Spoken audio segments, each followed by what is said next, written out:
What is up, Saltcasters? If you were with us just a moment ago, you know that we just finished an episode with Virge, the coach of Dignitas. And this is coming off the back of probably the best 1v1 series we've ever seen between apparently Jack and Joreuz, which are two players on his team.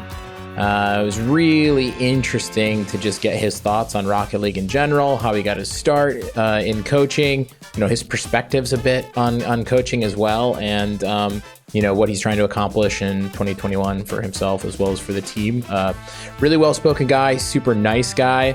It was really, really fun actually having this conversation. Just somebody who's extremely easy to talk to and has a lot of really interesting things to say as well. So it's great.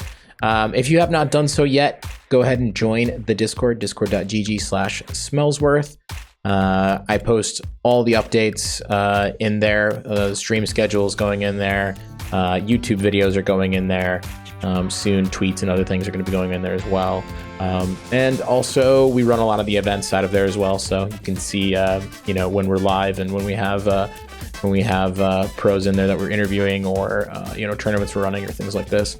It's the place to be right now. So go ahead and join that and enjoy this episode.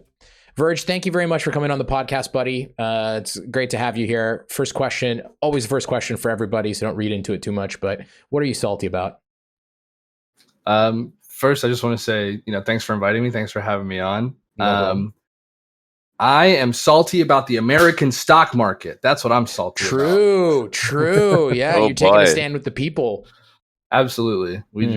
I'm holding. We're all holding. We're waiting it out.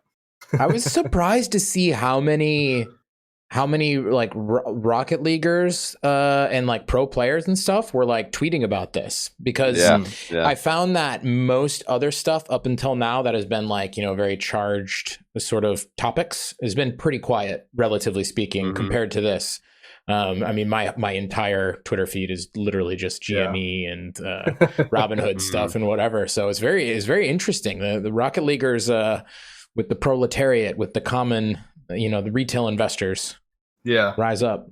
Interesting. Stick it to the man. Cool. Okay, so you're salty about that. That makes sense to me. I think there's stuff to be salty about there. I thought you might choose to be salty about Rocket League titles. No, we didn't get top 8, so I'm not too salty about it. We got to earn it, and we just didn't. We didn't have a great split. Things weren't working when it was Joreuz, Panda, and Yukio. So yeah, we didn't really have a lot of time to get things rolling and prepare for that major, and it showed. So I'm looking forward to the next one. You have some good titles though, right? In game, you have some. That's what I was kind of referring to, was actually the world championship, the world champion title. Have you ever gotten that as a coach? I know you campaigned a little bit. I never. Yeah, so I actually got our regional championship. Okay. Title. They gave me the E regional championship title, but not retroactively the world championship. Not the title. World's one. We didn't. Yeah, really? we didn't win or anything. So I'm not that salty. If we won, I'd definitely be super salty. Okay. No, so you you were campaigning for World. SIS. You were campaigning for SIS or something like that. Is that right? I was campaigning for just coaches in general. I've been coaching in Rocket League since season 4, and it was taken as a joke for a long time. So. I was more so just campaigning for the legitimacy of the position. I think that people undervalued it for a very long time, and Psyonix didn't realize how much work we were putting in behind the scenes with the players.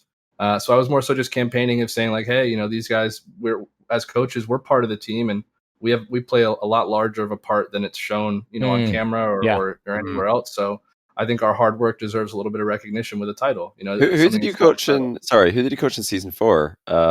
Allegiance. Oh, that was Allegiance as well. So you coached them for a good while then. Yeah, I was with them from season 4 to season 6, and then the organization backed out of Rocket League, and the team disbanded, and that's when I went freelance on Gamers Ready for about a year and a half, and then Dignitas picked me up after that. Okay, so to go into a bit more detail, see the Allegiance that starts off in Rival Series. I actually can't remember what season 4.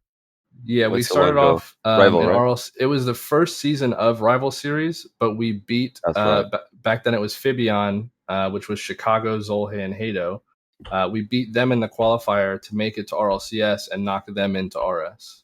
Right. So okay, so you actually started coaching a rival series team. How did that start? That's a pretty good like way to start your coaching story. But we will actually go back a bit further after this. I think we'd probably better start here than the very initial thing that I know about you.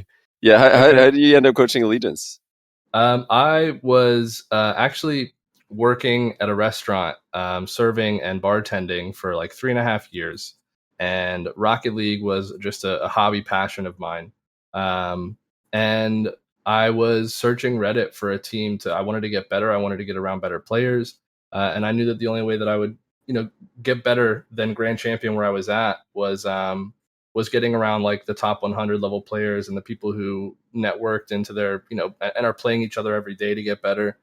So I went on Reddit, and this was when Fibion had like just formed, found a post about an org contracting. It wasn't even like a B team; it was a C team. And I was like, okay, if there's a C team, there's a B team. If there's a B team, there's an A team. And if we're all in the same organization, then I'll get networked with them and maybe, have the opportunity to play with or against them and learn from them. So I reached out to this guy at Fibion and just like begged him to give me an opportunity on the C team. And he gave me the opportunity on the C team. We had a meeting with all the team players and stuff. And that's where I met Tyler, who eventually became Allegiance and all that. That's where I met him. And him and I kind of just clicked as friends, like personality wise. We were really similar. We had a really similar sense of humor. And we just started hanging out. And then that's when he introduced me to Aleutian and Seabass. And that's when we became like the three of us all became really good friends. And then they like 6 months later, they qualified for RLCS and they were all still in high school. I had been through a couple of bad negotiations before where I kind of got screwed over. So I said, I'm not a lawyer or anything, but if you guys are going to sign a contract with an org, please let me read it before you sign anything, because I just want you guys to make sure you guys get a good deal. Good guy, Virge. So they just said, why don't you just like pose as our manager so that you can be in the meetings and talk with us and see what's going on. So I was like, all right. And then a couple organizations took interest to the way that I was looking out for them and offered me a position as the manager to continue looking out for them and managing them under the organization. Allegiance being one of those. That's the deal we ended up taking. And when the management at Allegiance found out what rank I was, they asked if I would also be able to coach the team. And I said, I've never done it, but I'll give it a shot. So for about 6 months under that org with that team, I just studied like replays day in and day out of scrims and just tried to get the best understanding of high level Rocket League that I could. And once I felt kind of confident in making changes and giving my advice, I started voicing myself a little bit. But being that we were friends, it kind of didn't really have an influence on their play. They kind of didn't really respect it, which makes sense. I came in as a nobody. We were already friends. They were kind of just like, he's our buddy. He's just trying to help, but he doesn't know what he's talking about. Right. So I never really had influence on that team. And when they disbanded, that's when I kind of really started taking coaching seriously and went with Gamers Ready and did that full time. I did, I think, like 250 sessions in the year that I was doing it. Wow. And that's insane. Yeah, I was doing like 8-9 hours a day of coaching. Jeez. My goodness. That's real grinder hours right there. That's not easy. Yeah, that is a lot. Just to give some context, I used to do a little bit of coaching on the side when I was still getting into streaming and YouTube to begin with. And I think the most I would ever do in a day is like 2 sessions. I would be like so burnt out. I have no idea how you could have done this. Like, that's crazy. How do you stay like focused? And actually, one more specific question, maybe if that's too vague, is how did you find it in terms of monotony? Because when I was coaching way back in the beginning, I mean, I'm talking like right at like 5 years when Rocket League's just come out, basically, everybody made the same mistakes. Every coaching session I'd be like, oh, this again. Oh yeah, and that again. Oh yeah, this guy also doesn't know how to hit the ball properly. It's like literally the same thing every time. Was it the same thing every time for you? Absolutely. It became extremely redundant, but when Allegiance shut down, they gave me a 2-week notice because they had us living in an apartment that they paid for. They gave me a 2-week notice to move out of the apartment because they were shutting down and we wouldn't have a place to stay. And so my options were, they moved us out to Dallas, Texas. I was from Florida. My options were to stay in Dallas and pursue this thing on the side. And Dallas is a really big esports capital of the U.S. So that was one of my options. And then the other option was go back home, live with my mom again, go back to serving and bartending until I could get back on my feet. And I looked at my girlfriend and I asked her, how would you feel if I took the risk of staying here and going full time on this website that people are booking me with? And she said, I trust your judgment. I think that you're good at what you do. And I think that you can pull this off. So we went and signed a year-long lease when I had no income. We lied. I had Allegiance help me out. The old general manager lied and said that I was still employed there when we signed the lease. And he really hooked me up and made sure that I, was able to get into an apartment and live. So shout out to him. But no income. It really kind of like lit this fire under my butt that was like, either you make it or you don't. So I kind of just, I told myself every day, like either I make it today or I don't. So. Wow. So that's like the grind for coaching, right? Did you find this like incredibly soothing voice along the way? Or is this natural Virge or whatever? Because I can imagine you being like a great coach, or like you sound like a parent already. Like you just have this like warm a mediator. Tone. You're like, yeah. So I think you should have gone up for that aerial right there, and these are the things you need to consider. Is this something you've developed, or is this just natural? This is how you always sounded. Right when I got into the coaching position and started taking it seriously, it kind of like fell perfectly into place, because my whole life I've kind of been like the mediator. I grew up with a broken family that had issues between each other, and I was always the middleman who was like communicating between the family. So that kind of conditioned me to be this mediator of problems. So I think I came into it and it just kind of fit my personality and it worked out really well. And it just kind of, I don't know, it clicked.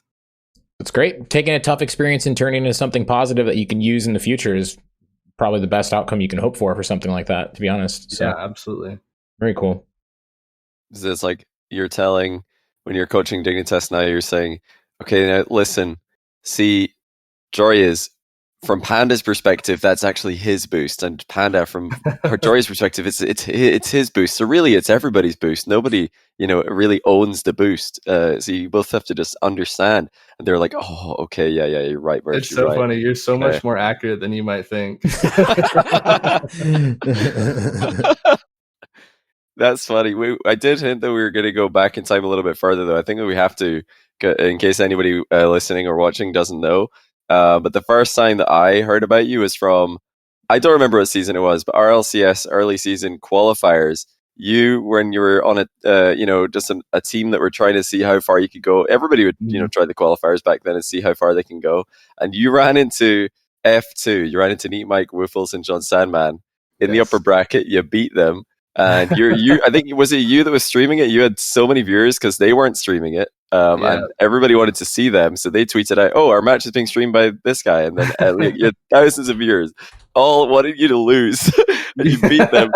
And then actually you got the rematch. You guys lost further on in the winner bracket. You got the rematch with them and they got the revenge on you. But that's just crazy. You ran into F2 twice. Your stream's blowing up. Like, was that the first time that you were really like, "Oh my goodness, we've got all the attention here in in our stream"?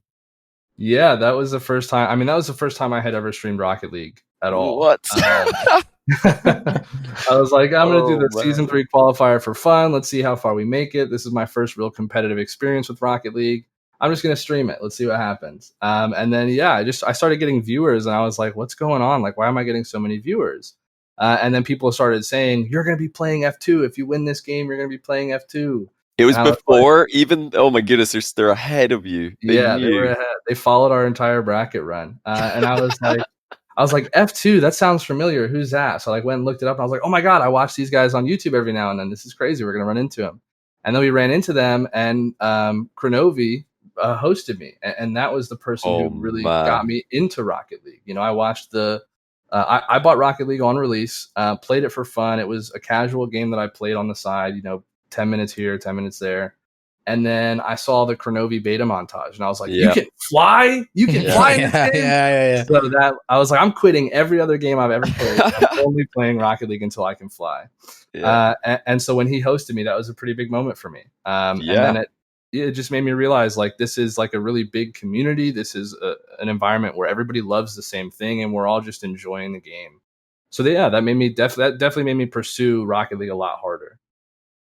And that's probably, does that experience, like the revenge loss to F2, does that motivate you every day to keep improving and getting better at Rocket League? So if it ever happens again, there's no doubt that you're going to win. So I think now you've gotten pretty good. So if there ever was a match, I imagine you'd be probably fine in the trilogy. Yeah, I think I it definitely did. I mean, for a while there, I was trying to capitalize on that opportunity, and I was commenting on every one of their YouTube videos. Hey, we're the people who played you. Let's have a rematch, because it was 1-1. Let's have the tiebreaker. Yeah, I never got a response about it, which rightfully so. Who am I at that time? Who am I to them? To be fair, that sounds like good content. That's a big video for them. Yeah, they could have got big views on that. So I think they missed an opportunity, to be honest. I even reached out to Lawler and I was like, "Hey, you're a caster. I'll pay you to." Or I was like, "I'll give you a couple bucks. I don't have much money, but I'll give you a couple bucks if you cast over this replay of me playing F2, and I'll make it into a YouTube video." He responded and said, "Sorry, I only cast over high level gameplay." What? That's like, I mean, back then, I feel like that's a no-brainer as well. Like for branding, that's like such a big opportunity to especially for any casters, like go to Twitch stream or a YouTube channel. That's a pretty big one to get clicks through. I thought it might work, but it didn't. I got a couple no's, but it just motivated me. I was like, all right, well, nobody's going to kind of give me the helping hand to get where I need to. So it's just up to me. So I'm just going to, I got to figure out a way.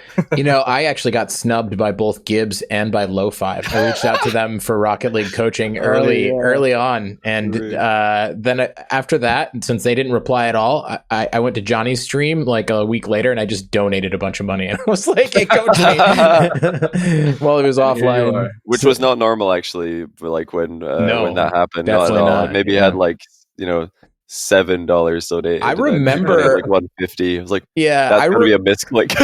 This guy, I'm gonna email him. Do you want your money back? Like, what have you done here? Please don't charge me back. I'll send it. I also remember at that time, just like, I think you were getting popular, Johnny. So people started talking about coaching, and like I remember laughing so hard at these Reddit comments. Were like, how could a coach possibly help you in Rocket League or whatever? It's like hilarious. Yeah, you don't understand that fundamentally coaching is just about helping somebody learn a skill. It's like you can get a coach for anything. You can get a coach for anything. Mm-hmm. Why not Rocket League? It's like why would any other sport or activity require coaching, but Rocket League doesn't? So people always ask, like, what rank do you need to be be a good Rocket League coach? You don't even have to touch the game. Playing Rocket League actually wouldn't even necessarily translate. It's like the ability to watch a whole bunch of replays and analyze and then see what's going on and then pass along this information. And like Virge said, being a mediator, especially in a young esport like Rocket League, that is a huge thing for Rocket League teams, but not necessarily for more established esports and sports where everybody's a bit more mature. You don't often need to tiptoe around topics as much. But it's mad. Same thing for casting. People say, "Oh, do you think that you need to be Grand Champ to be a caster?" I'm like, no. Actually, since I've played Rocket League less and casted more, what a surprise! I'm better at casting. When I play Rocket League more and therefore cast less, I probably get a bit rusty. The two things, there's an interest there, but I don't think they really help each other past a certain point. What do you think? What do you think, Virge? Maybe you completely disagree. Yeah, I mean, I would agree with you for the most part. I think that it doesn't come down to your execution. If you can execute on Rocket League, fantastic. It doesn't mean that you can translate that into thoughts or translate it into strategy. And that's one of the biggest one of the biggest problems that these players have is that they're really, really good at the game, but they're not so good at telling you why they're good. They're not so great at explaining their thought process sometimes, or explaining why what they're doing works.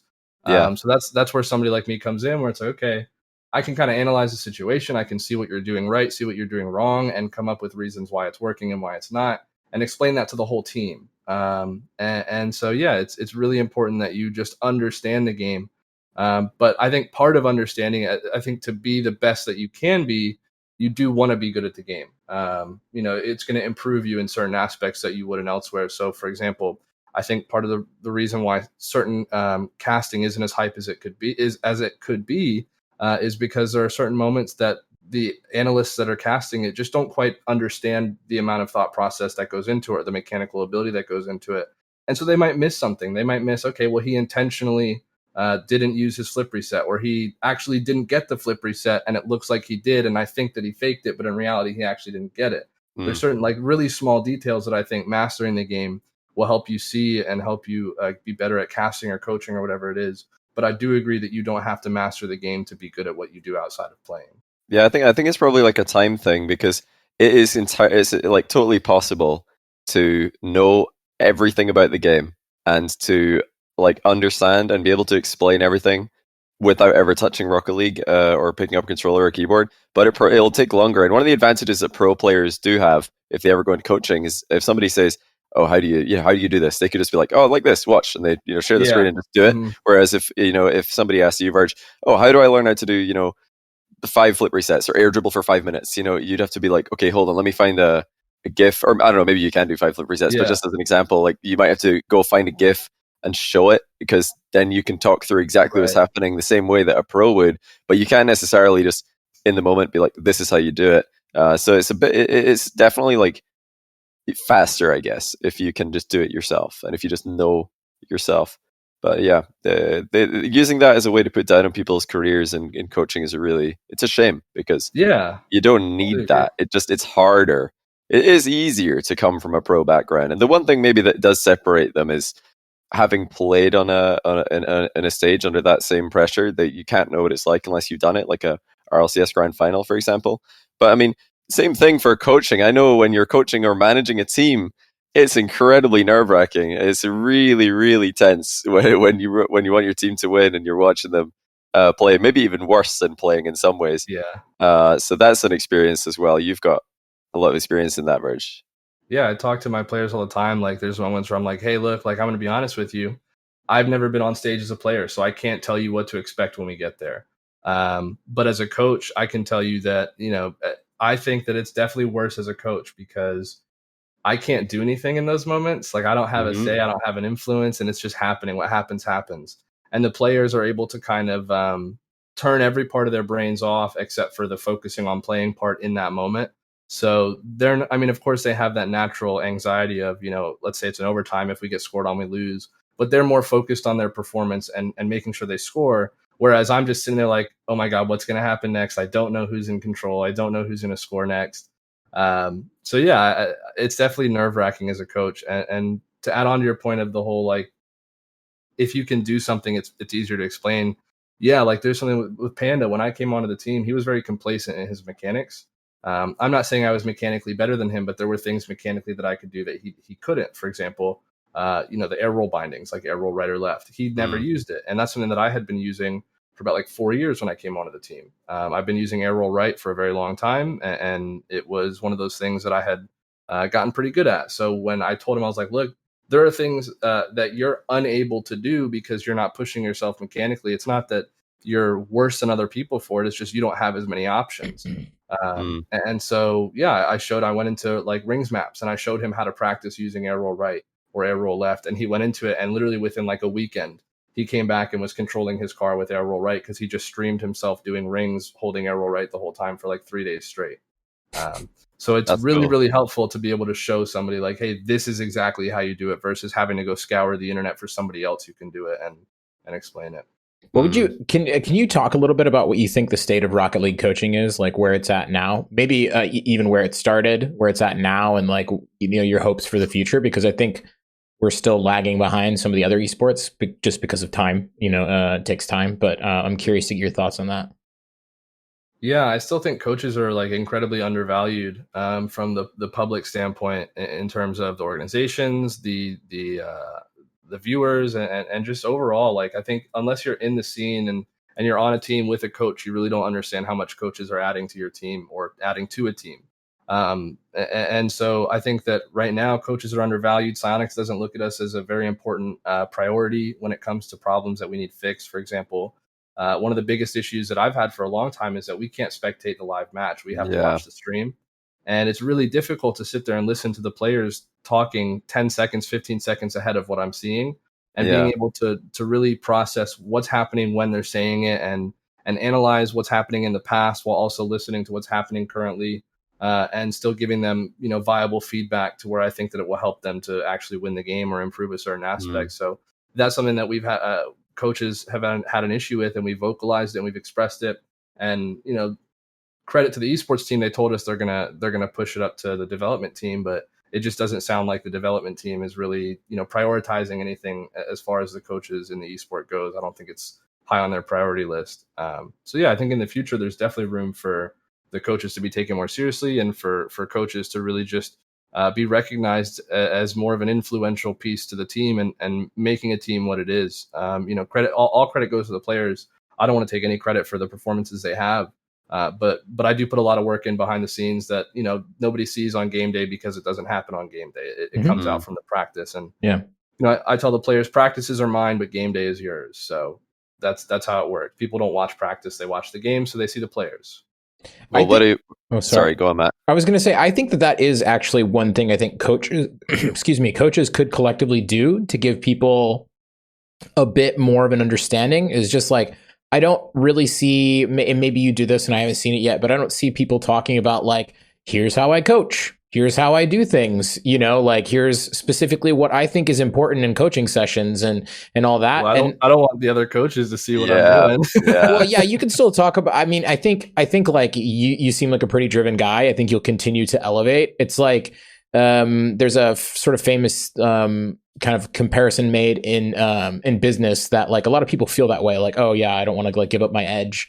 But then if you look at like the chef game, chefs are posting or creating cookbooks all the time with recipes in and whatever, because they're on to the next and they're improving things and they're moving forward and whatever. And in my experience, like when you share a lot of your expertise, a lot of people don't even execute on it anyway. So it's really it doesn't end up being like such a big thing. Like I get the impression that you're probably at the top of the coaching game and would continue to be there because of what's, based on your like 9 hours a day of work coaching. Yeah. So that's one thing. And then I also think that like, if I'm thinking through like, where do coaches seem important and what are their activities in sports? It seems like the places where the most important is where they've got like some sort of dynasty or like a legacy. Like you have to have like a bunch of wins under your belt as a coach. And I think some Rocket League players have gotten that. Like, I think Panda is one of the Rocket League players that has like had a couple cycles with different teams where he's been like performed really well. So he has that designation. And then maybe moving forward, especially it seems like your current roster is like on the precipice of just exploding. Maybe after that, like you start to get that designation as well. I don't know, but I don't know. And those are just like the things that came to mind.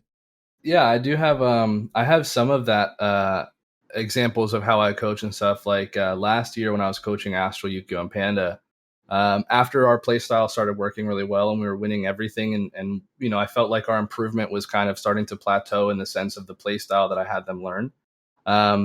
I released a video on how to rotate in that play style. I released an entire video on breaking down that play style's rotation, and it did really well. A lot of people saw it. But one thing I learned was that other coaches saw it, and other coaches used it, and other coaches used it against us to shut down that play style. And more specifically, someone like Reagan. I mean, he messaged me and said, "Hey, I just want to say that video you put out with rotation words a lot of stuff and illustrates a lot of stuff that I've been unable to illustrate to my players for a long time. So I want to thank you for that. I made all of them watch it." And I said, to be quite honest, I'm happy because I want the scene to progress, and I think it's going to create a better viewer experience for everyone. But as time went on, I started to realize that teams started shutting that play style down. And I think that I'm not saying that's the reason. I think it's a combination of them, studying replays if they did, or just getting the practice of playing against us more constantly. But I definitely think that gave them insight on how our system worked. And I think that kind of bit us in the butt for a little while and kind of let everybody catch up to us. So I'm trying to learn from my mistakes and not do that again. And I think I think releasing information is something that I'm going to have to wait until I've retired from coaching to do. But I'm more than prepared to kind of like put everything out there once it no longer affects performance directly. That's interesting. I guess it is a hard balance, coaching and content creation, because you make YouTube videos as well. You've got, a really big YouTube channel. So knowing like what secrets to spill, how far can you clickbait without, revealing all the secrets? I think maybe one way you could do that, or one way coaches could do that, is without going into the specifics of the actual strategy. Is just, well, maybe you could do it right now. Give us a rough, what's a day in the life of your, current job coaching Dignitas? How does it look, an average day during season, now that you guys are grinding hard for the major that's coming up? Yeah, so in season, when we know that there's stuff on the line and we have to perform, it's actually been really tough with how many tournaments are going on. It feels like there's not a lot of room to make improvements before our next match, or make changes and fixes. So it's been a struggle kind of adapting to this new season. But the typical grind for us is usually beforehand, the players get a little warm up, and then we hop on and we do our scrims. And I'll give them specific objectives in scrims. I'm not going to say any details on what objectives I'm giving them, but we practice in ways no other team practices, because most other teams practice to win, and we don't practice to win. We don't practice and try to beat our opponents. We practice and try and improve on certain aspects of our play. And if we lose, it's a scrim. I don't care. They don't care. We know that we're just improving. So I think that we see improvement in areas much quicker than other teams do because of that. And then after that, we'll typically spend anywhere from 2 to sometimes even 4 hours in replays, just going over replays, situations, talking about it, figuring out what each other thinks, and just getting in each other's heads, so that we kind of create a hive mind when it comes time for the field. We all express how we think to each other on replays for 3 or 4 hours. We all go over situations. Sometimes we spend 30, 45 minutes on a single situation, like a 15-second sequence, breaking down a thought process or why something should happen the way it does. It's just a really deep understanding of the thought process of your teammates, so that you guys don't. We communicate really well. It's something that I've always pushed for, is thinking out loud when we're playing. So the communication's great, but I also want them to be able to read their teammates without having to hear that communication. So there's a lot of just talking about, understandings of certain plays, why it is this player does what they do, and stuff like that. So it's just a relentless grind of mostly replays and then focusing on certain aspects of improvement. Do you want us to delete that from the VOD?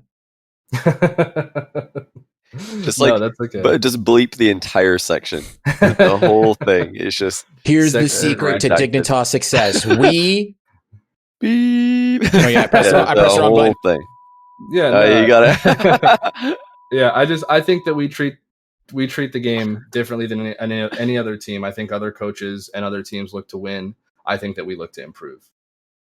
That's smart. It's something like Rocket League players should probably all be doing in their ranked games. Everybody's thinking, oh, man, what a failure today was. I've lost 20 rank points. Complete waste of time. Would have been higher up the leaderboard if I didn't even start playing. I shouldn't have touched Rocket League. I've been on 6 hours and I've lost 20 points. But, going in with goals is definitely a better idea to improve, because the game. So even at the pro level, you lose some points, you lose some points in ranked. You win some games, you lose some games. You win some series, you lose some series. Not necessarily like the plan was wrong. It's just it happens. Unless you're BDS, then you just win everything. But speaking of BDS, we got 4-0'd by them recently. We dove into those replays for hours, and after watching them over and talking about it, and we figured it out. We figured out what makes them so good, and we figured out how we can apply that to our play style. And we figured out how we can play to counter. And I'm not saying that we're going to destroy them next time we play them, but I think that we're going to stand a much stronger chance because we lost so badly to them, and because we,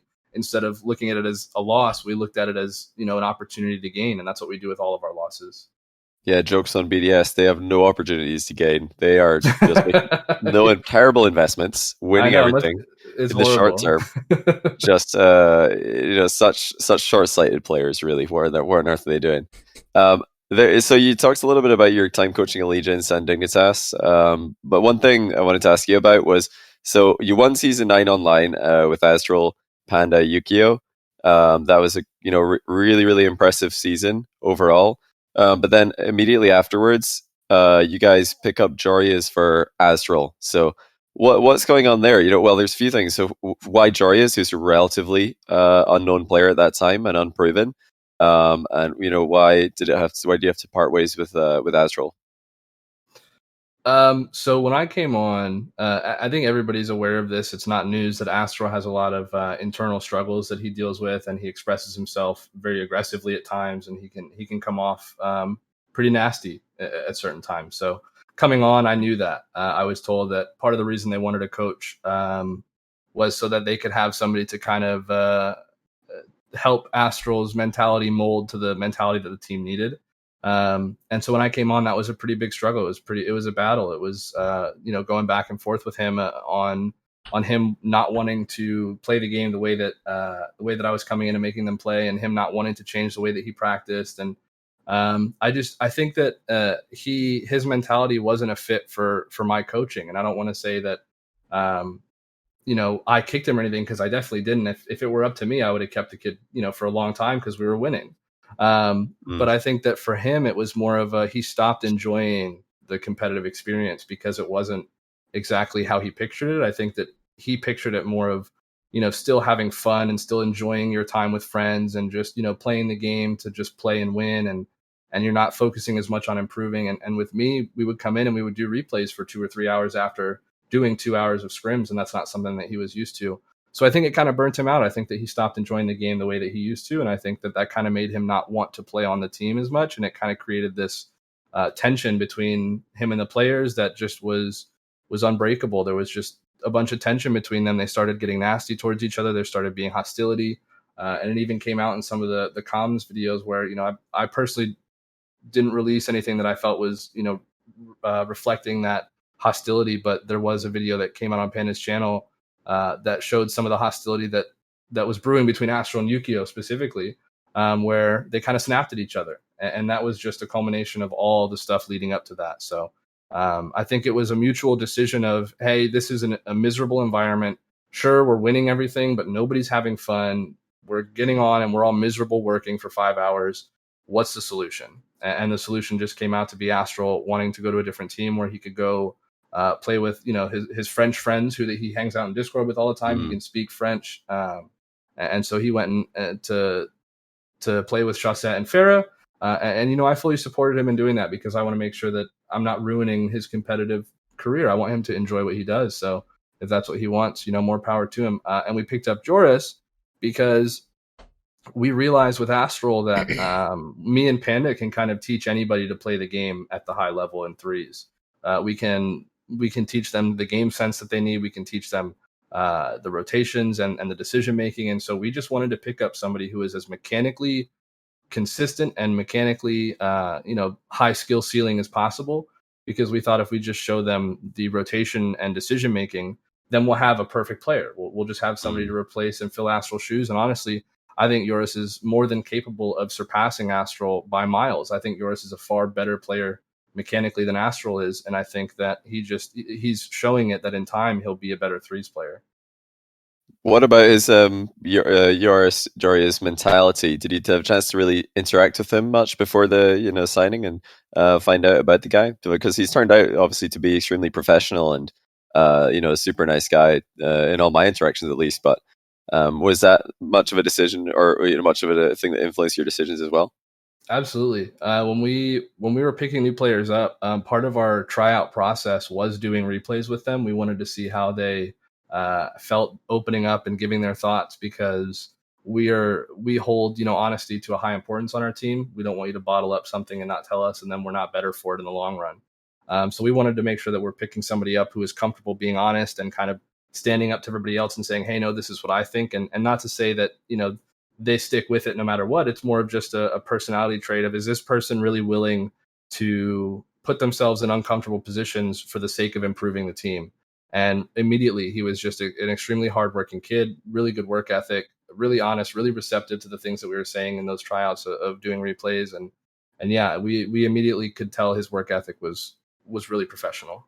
I remember being kind of surprised watching him queue with Yukio even on his own stream, and he was just like, oh, actually, he should be doing this, he should be doing that, or whatever, which I thought, I didn't find it to be rude, but I was surprised in that he felt comfortable to do that, especially when it's, sort of like the senior team member, if you will. Yeah, and that's something that anytime we bring on a new player, I make that very clear, is that this is not a hierarchy. Sure, this is my team. At the end of the day, if I say something, we're going to listen to it if I really feel strongly on it. But I don't want you to ever feel like you're not allowed to speak up and you're not allowed to disagree, because you are. You can disagree all you want and voice yourself, and I'll hear you. And it's really important that we're honest with each other. Otherwise, we can't trust each other to the level that we need to. Right. That's interesting. So Joreuz is obviously one's main. We're going to always call him this, even though he hates it. But you mentioned there, it's more like you're looking for mechanics. And obviously, I think a lot of teams are doing this right now. A lot of teams are picking up one's mains because their mechanics are just the best, and they get more time hitting the ball than someone who plays threes all day. Because in threes, you're rotating around, you're not really touching the ball that much. Then you get a brief moment where you can do something with the ball, then it's away again. Whereas in ones, these guys are just like, well, especially the top level guys who really control the game, they're actually, playing on the ball for 3-4 minutes every single Rocket League game.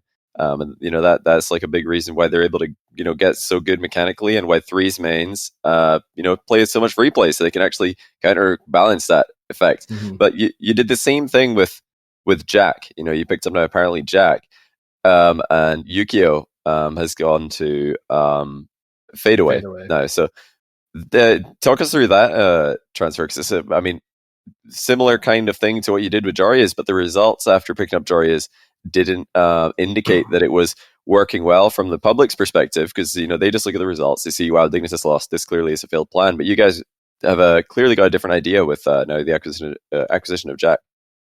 Yeah, so part of our failures with Yukio was not necessarily a Yukio issue, like directly Yukio's fault, but there was a very big playstyle clash between Yukio and the way that we felt we should play as a team. His playstyle was always a very fast, chasey, upfield aggressive, double tap everything, cut in field and cut off, the play and cut in front in rotation. And it's a good play style to play when you have the team that's capable of supporting it. But the play style that we have proven to work, and the play style that we can kind of repeatedly and recycle, is a play style that relies on a much calmer, trusting, team effort. And so I think Yukio's position, it was kind of similar to AztraL, where he didn't feel like he was playing the game that he knew how to play. And I think that it wasn't clicking, and we were trying really hard to incorporate his play style into our team play style, and it was a constant clash. And so the play styles just weren't clicking. And so we had to make a change and bring somebody in who would be more willing to kind of mold to the play style naturally. And it worked out that we found another ones player in Jack that was coming into the three scene relatively new, didn't have a lot of previous experience and previous, hey, this is how I think it should work.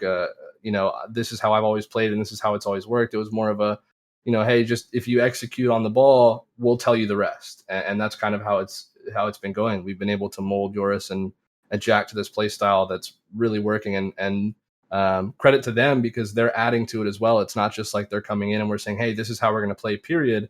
It's, hey, this is how we're going to play. What do you guys think? All right, we'll add that to it. We'll put this in there, and we'll make sure that we're doing the things that you guys think will work as well. But it's a much easier time kind of molding them into the team mentality. And like I said, the hive mind, where it's on the field, everybody's thinking the exact same thought process. Johnny, you're muted. Oh, sorry, I'm still muted. I thought I clicked my unmute button. I was going to say, so watching their continued ones careers now, what kind of experience is that like? As a, obviously you're threes coach. Do you do any ones coaching at all, or do you talk to those guys at all about their ones matches that they've played recently? I don't say anything about ones. I don't know enough about ones. They're clearly the masterminds at it. I'm not going to come in and influence anything they're doing. They're killer ones players. I'm going to leave it to them. I just like to sit back and watch it. It's just really impressive. It's really entertaining, and I don't want to have any say in that, because they're too good for me to want to say anything. Was the grand final last night stressful for you? I actually stopped watching. You know what? I wanted to as well. I couldn't. My eyes were glued to the screen. I couldn't believe what I was watching. Yeah, I'd have time to go back and watch it later. I just couldn't bring myself to keep watching. I was like, you know what? They're really good ones players.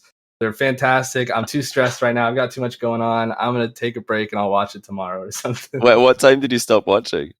I watched, I think it was 2 to 3 in the series. I didn't even get to the grand finals. Right. Yeah, I didn't even get to it. But I saw all over Twitter, and I knew, I was like, okay, this is a series that I'm going to get to go back and watch and really enjoy. Yeah. You missed the stressful part. You not watched it yet? Oh my! No, I haven't. You've missed the stressful part, mate.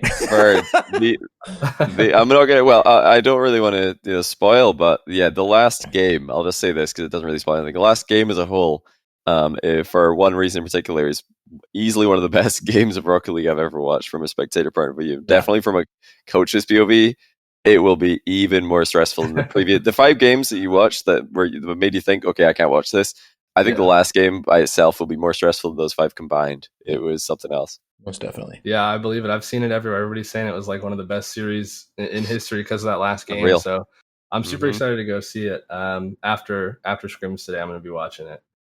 Wow, that's exciting. You mentioned, actually, I saw a tweet from you. I don't actually have a link to the tweet, but I remember I saw a tweet from you saying the SMUG Trash Talk interviews are exactly what the Rocket League community needed. Do you want to explain what you meant by that?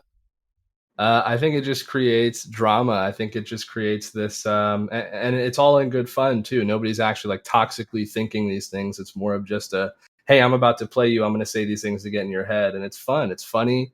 It shows us the players' personalities. We don't get to see that on RLCS. We get the interviews, but the interviews are usually really tame because they feel like, oh, I'm representing my organization. I have to be professional. I'm on the real stream. Yeah. But when you get these kids in this 1v1 where they feel like, well, this isn't my career. I'm representing my org, but I'm not like repping the org really hard. It's more of just a casual tournament on the side. They're more open to that, like trash talk, and just it's hilarious seeing these kids like talking trash to each other about car soccer. It's just really funny.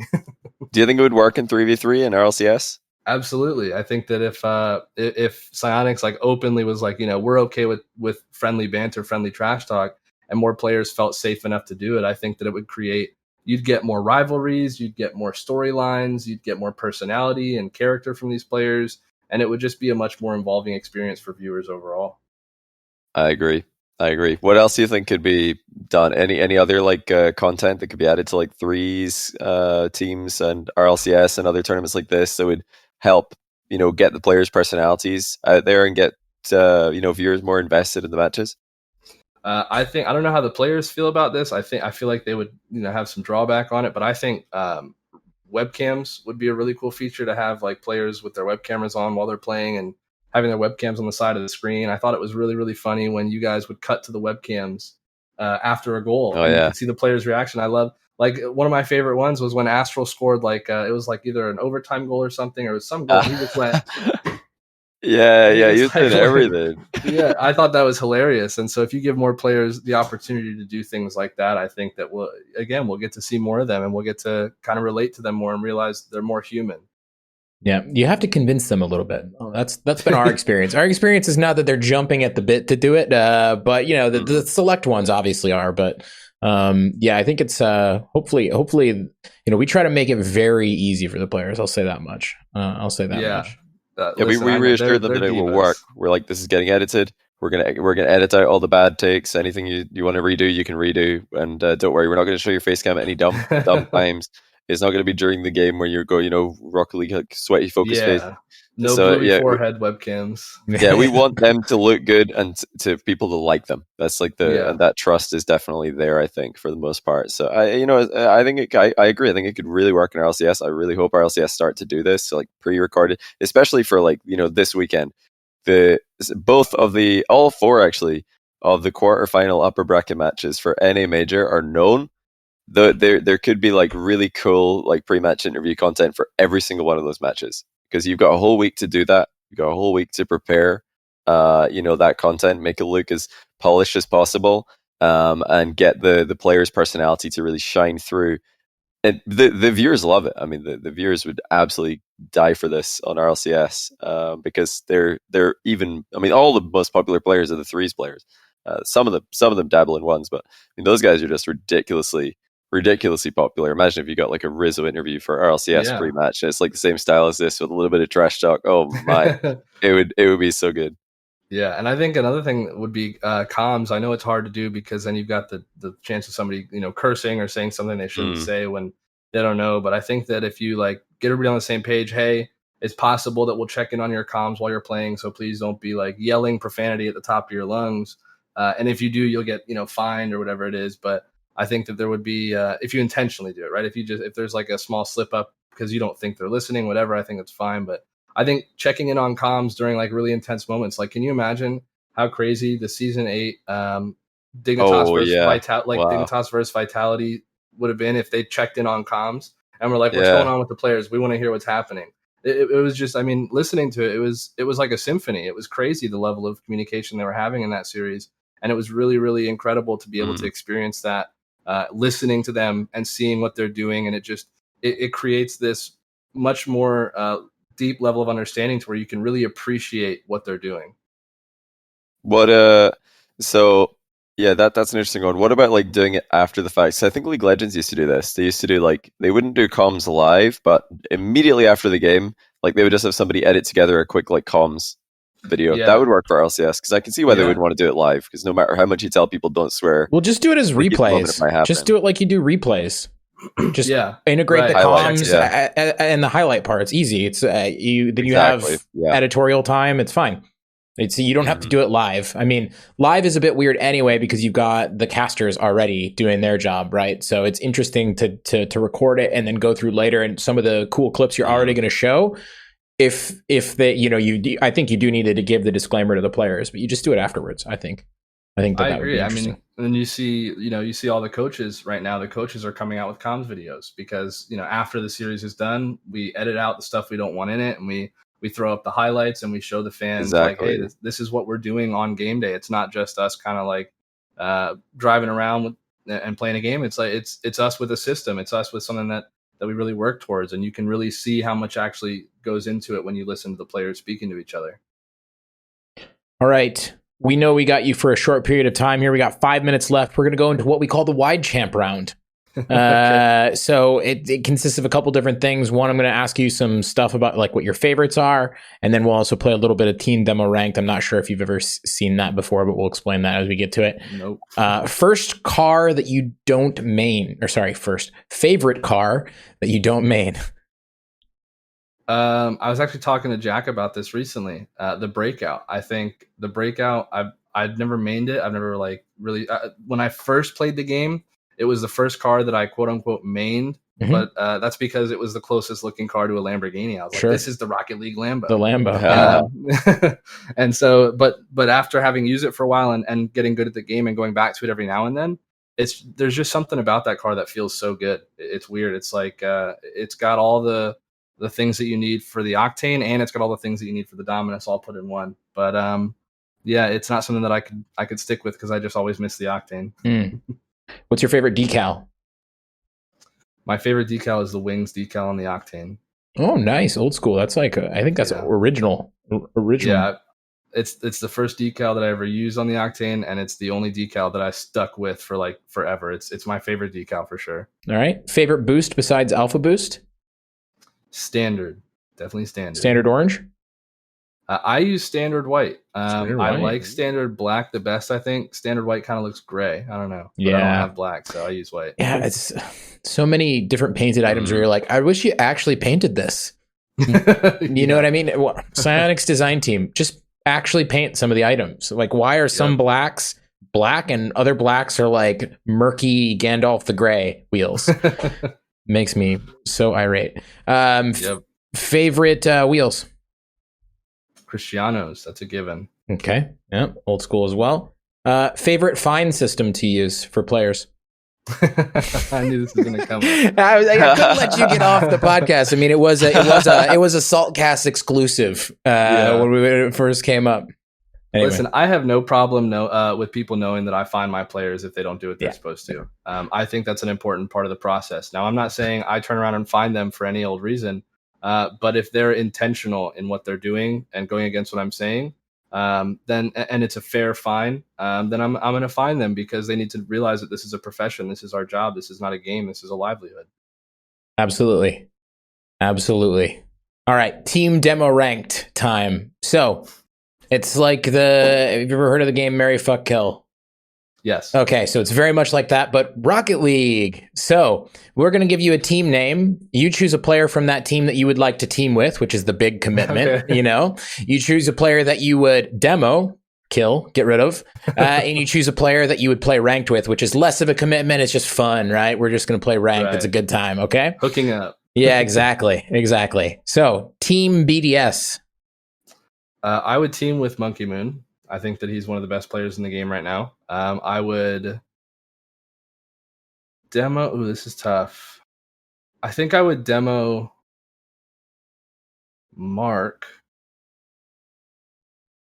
and ranked with Extra. Okay. Nice. Why are you demoing Mark? What did he do to you? I don't know enough about him. Okay. I think that I know more. I definitely know more about Extra, and I definitely know what his play style is like. So I feel like I would click better with him just having known what I know about him and not knowing what I don't know about Mark. Totally fair. What about Vitality? Vitality, I would team with Fairy Peak. I feel like he would be an incredible teammate to play Rocket League with consistently. I would kill KDOP because I think KDOP is not pushing himself to be the best Rocket League player he can be anymore. I think I think that he can be. I think that he can be better than he is, and he's complacent. I think that he's gotten comfortable. And I would rank with Alpha because I think Alpha's correct. Yep, that's true. No arguing that. Would you play ranked with Alpha and Rocket League or FIFA? Which one would you prefer?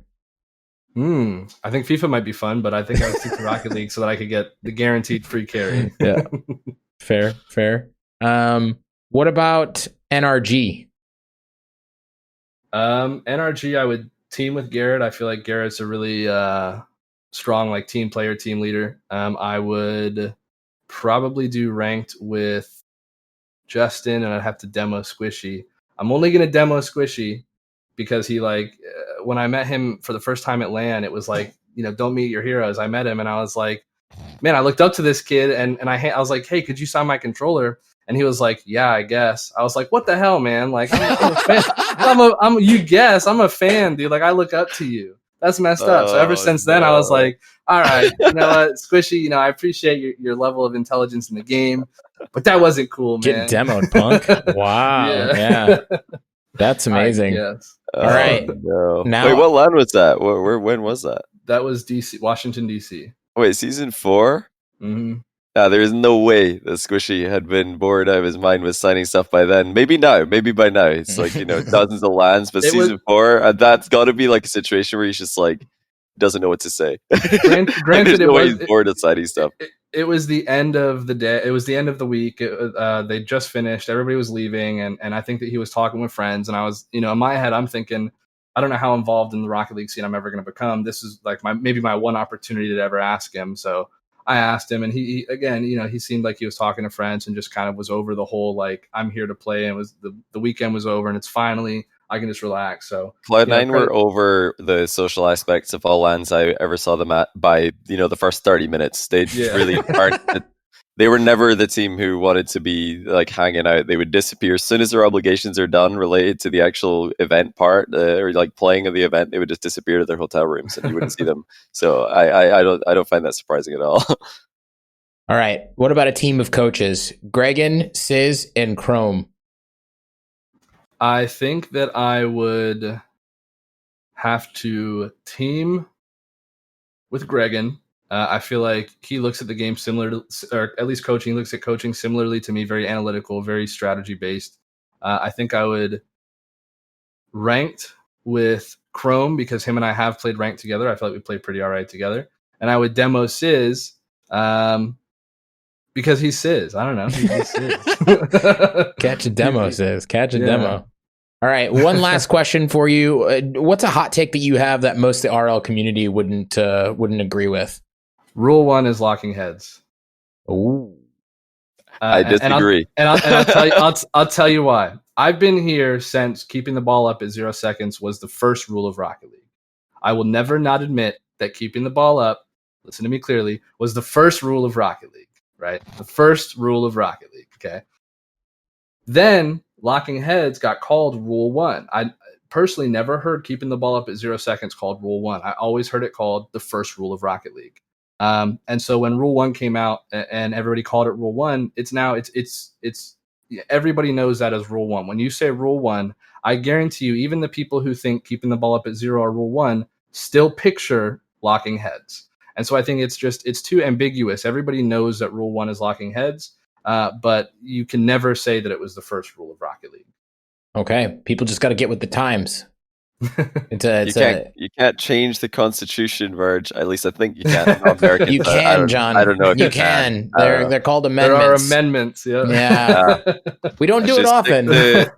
I can't go to make analogies with American politics. I don't know anything about that. Shouldn't have tried. They don't have amendments in the constitutional monarchy. I can appreciate Rule 1, wanting to keep it the OG, keeping the ball up, but I think that it's a losing battle. And I think that not enough people know that keeping the ball up at 0 was the first rule. Too many people know Rule 1 is locking heads. I think that we should give up the fight of Rule 1 because the name Rule 1 means nothing next to the first rule of Rocket League. You can never be the first rule of Rocket League. Another thing on this is also not really talked about is that I don't think anybody wants to see the ball kept up at 0 seconds anymore. It's like, okay, come on, everybody from plat downwards can dribble the ball around forever. They used to be like, whoa, how are they doing this? The ball true. Yeah. And now it's just so mundane that you're like, oh, just end the lobby, please. We go next. I remember we want to get to the next one. But I want to encourage like headlocks in professional games. I think it's hilarious. And I love analyzing the strategy. Every time it happens, I'm like, oh, is this a good position? Who's winning? Which team's made a good position here? Oh, he's stuck in it for 3 seconds, then he half flipped out. Definitely his coach told him not to do that. He was committed. Yeah, I love like getting into the thought process, guessing what's going on there. So that's a ton of fun. I remember watching Lichinho and Squishy keep the ball up together at 0 seconds for I can't remember what season it was, but it was for a long time. And it was like without boost. And everybody was like, oh my God, how are they keep like the RLCS 1v1 tournament, I think it was the 1v1 tournament. The booth ended up having to leave the stream because they're like, all right, the game's over. They're just keeping the ball up now. So just cut the stream, cut it to the so it was great for a while, but now it's like, all right, we can all do that. It's not impressive unless you're trying to score it with 1 goal down. Just smack the ball down. Go to the next game. Yeah. Mm-hmm. Yeah. Fair. Well, Virge, thank you so much. We want to be mindful of time here. We're 5 minutes over. Thank you so much for being on the podcast. Really, really enlightening and great to just get to chat with you. You seem like you're doing the right things over at Dignitas. Where can people find you? If you're going to try and follow my career, head to Twitter. That's where I tweet all my updates about my Dignitas career. If you want to follow my content, see videos that I put out, get better at the game, learn how to do things, see behind the scenes with Dignitas, check out my YouTube channel. This year I'm trying to get to 3 to 4 uploads a month. That's the goal for this year. So nice. I've got a video coming out tomorrow, how to carry your bad teammates. So definitely check that out tomorrow. But yeah, YouTube and Twitter, those are the 2 main social medias that I'm on. Yeah, and it's just your name on Twitter, as you see on the screen, folks. So just head over there, and all of his other links are pinned. They're the top, the top tweet there. So, all good there. But yeah, thank you guys for having me on here. That was a lot of fun. I appreciate you bringing me on and giving me a platform to kind of give you guys some insight into the coaching world. No, thank you, man. Really interesting stuff. All right, Johnny. I'll see you later as well. Have a good one. All right. Bye, chat. Bye, see you guys. That is all she wrote for the Virge episode. I hope you enjoyed it. We enjoyed having Virge on the pod. I'd probably like to have him back in the future, especially on the back of the success of the current roster. Wait for them to win something big and then invite them back in to talk a bit more about it in detail. I think that would be really, really cool. So go ahead and follow Virge on Twitter. It's VIRGE on Twitter, and all of his other socials are linked from there. He mentioned that he's trying to, blow up his YouTube this year, and he's trying to post a lot more content. I can tell you right now that tutorials and stuff he's posted so far are really excellent. So you should definitely check him out. He's got a great analytical mind for the game, and you'll learn a lot. And before you go ahead and join the Discord, discord.gg/Smellsworth. All the updates, content, and everything gets posted in there first. You'll be the first to know about everything that's going on. And it's a great place to hang out. All the cool kids are there. And then also all the very cool old boomers like myself. So hope you enjoyed the episode. Until next time.